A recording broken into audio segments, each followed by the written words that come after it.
正所謂留港消費助長經濟啊嘛，而家我就去買金糕。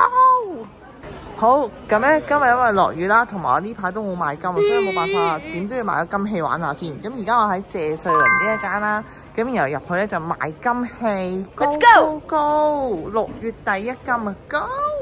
好，今日謝瑞麟金價咧賣出就係37640一兩啦。咁如果你係金粒價咧係33890，都係好貴噶啦。好啦，我哋去揀下啦，要買噶啦。好，佢嘅金咧就超級多款喎，啲5G眼金勁大體，輕泡泡但係好大隻咁樣咯。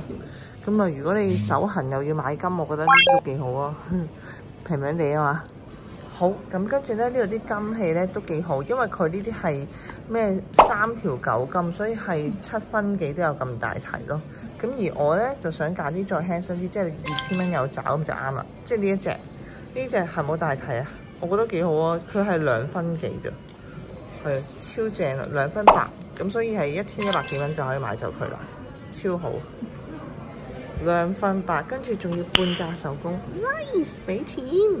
喂，呢個打牌啱喎，佢話呢一度全部都係13腰喎，加埋就係噶啦，中啊，7分幾抵啦，一錢都唔使，即係3000零蚊都我諗有找啦 ，OK。好，咁咧我喺謝瑞麟咧就完成咗呢個買金嘅程序，你睇下位置幾靚 ，OK， 佢繼續存喺我屋企個庫房度先。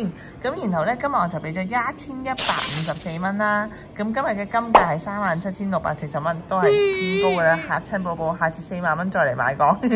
咁跟住咧就係揾呢位小姐啦。好啦，中意呢條片嘅朋友記得俾 like 同訂閱，多謝晒，拜拜。